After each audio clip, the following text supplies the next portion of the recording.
welcome to my channel.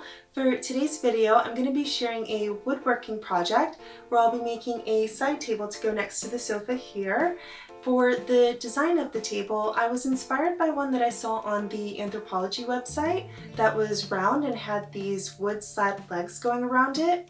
I really liked the design idea of it, but I wanted a different color as well as a slightly different shape to it, where the legs were underneath the tabletop and not curving around it. So of course I decided to make it myself. I'm also going to make some decor items to go with the side table just to give it a more complete look.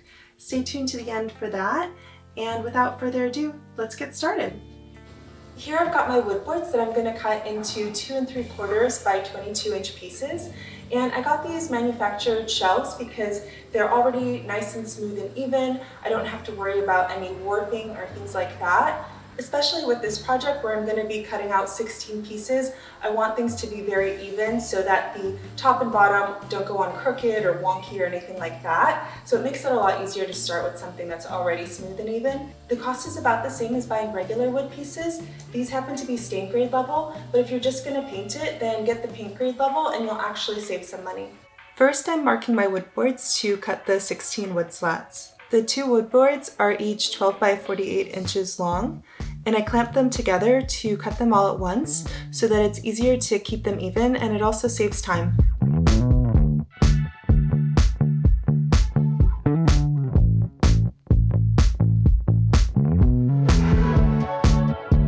Now that they're cut down to 22 by 12 inch pieces, I'm then cutting each of the individual wood slats to 22 by 2 3/4 inch pieces.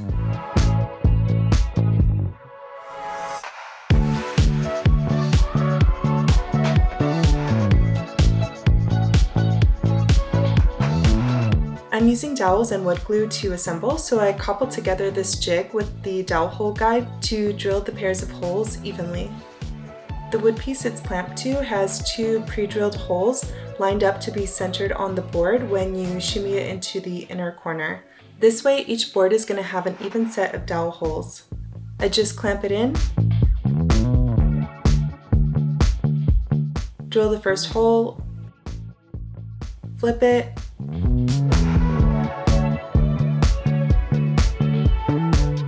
and drill the opposite side before moving over my guide to the second hole and drilling those on each side so the pair of dowels are evenly spaced.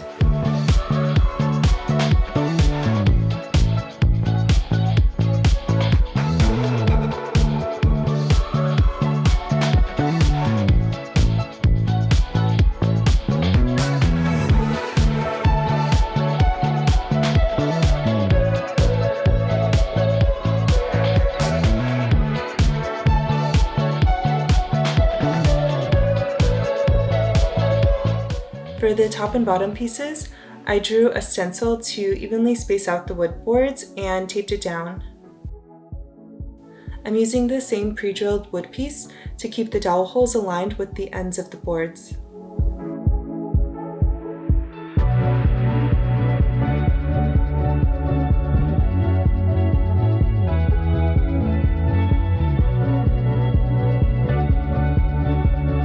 Now that I've got all my dowel holes drilled, which between 16 boards and the tabletop and table bottom, that was 128 holes, which I'm so glad I'm done with that. I'm going to now stain all the pieces. I'm going to be using this dark walnut wood stain, which only needs 1 coat, and you don't need to use wood conditioner before. For the tabletop and table bottom, I just taped off where I'm going to be gluing the wood slats because I read that wood glue doesn't stick very well to stained wood.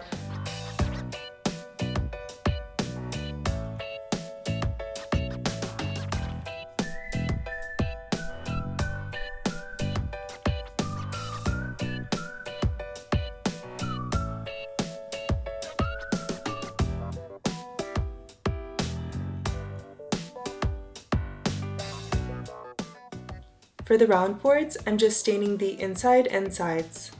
I'll be staining the top side after assembly because I'll be placing some heavy objects on it while the wood glue is drying, and I don't want to scuff up the stain.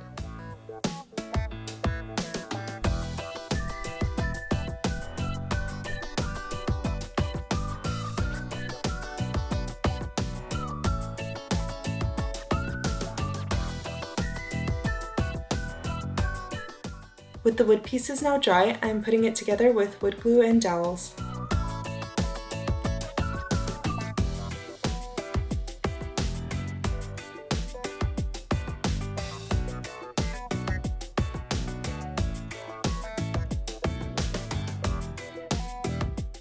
Now that the wood glue has dried a few hours, I'll be staining and sealing the top.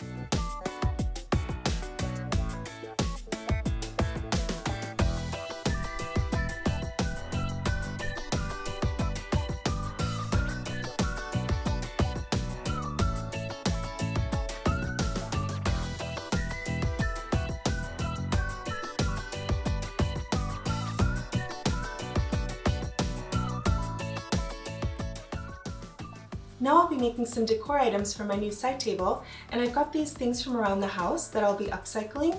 So this glass bottle I'll be turning into a vase, and then this bowl and IKEA candle I'll just be making a little bit fancier. Here I've got my bowl and materials. I'll be creating a beaded decoration around the top and a wood ring base. I have this old Mardi Gras necklace that I'll be cutting up for the beads, and I'm using a smaller pair of scissors from my sewing kit so that I can cut close to the beads. Next, I'm gluing them in place with Gorilla's hot glue, and I was surprised by how fast this glue sets and how strong it is. After a second or two, that bead won't budge, so be aware of that if you use that glue. But it is really good stuff.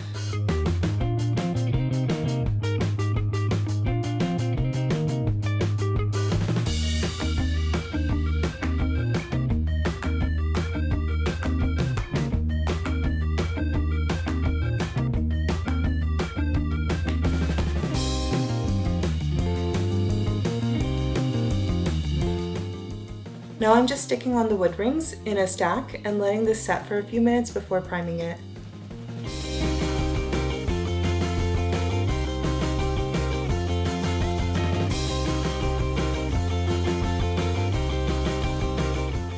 And I'm just spraying one coat to make sure the surface is easier to paint. For the color, I'm using a leftover paint sample I had in French silver and mixing it with baking soda to give the bowl a textured ceramic look. And I just keep adding baking soda until the paint is thick and gritty.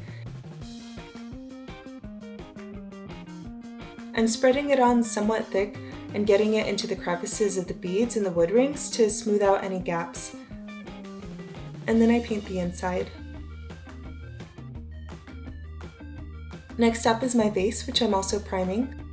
I'll be creating a double ring design near the top using some air dry clay. I've covered a cutting board in parchment paper to create a non-stick surface to roll out the clay, and I've lightly rubbed some water on my palms just to keep them from sticking.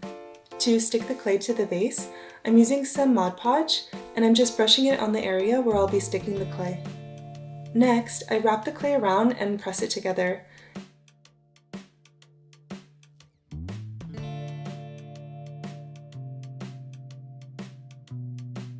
Then I just rub on some water to smooth out the seam and help blend the clay together. And I'm just smoothing out the clay all the way around with water.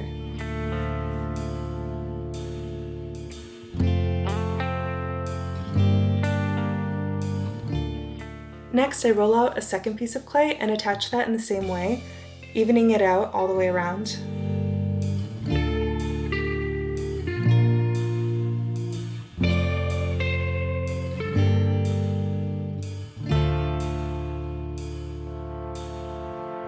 I let the clay dry for 24 hours before I start painting it.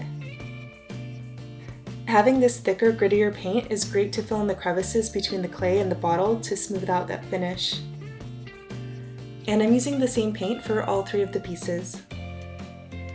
Last, I've got my candle that I'm priming and then adding a base around the bottom with the air dried clay. Same process where I roll out the clay and attach it around with Mod Podge, but for the candle, I'm going to press down the clay into more of a disc shape. After painting the candle, I felt like it was too plain, so I grabbed another of that candle and painted it the same. I'm going to glue that to the bottom.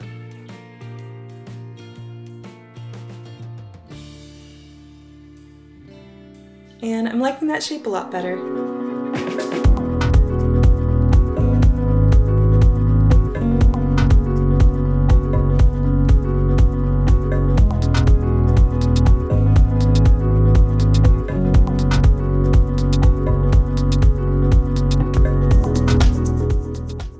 you so much for watching today. I hope you enjoyed the video, and if you did like what you saw, please be sure to hit that thumbs up button below. Also, if you haven't had a chance yet to subscribe to my channel and you enjoy DIY, I would love for you to click that subscribe button, and I hope you'll join me next time.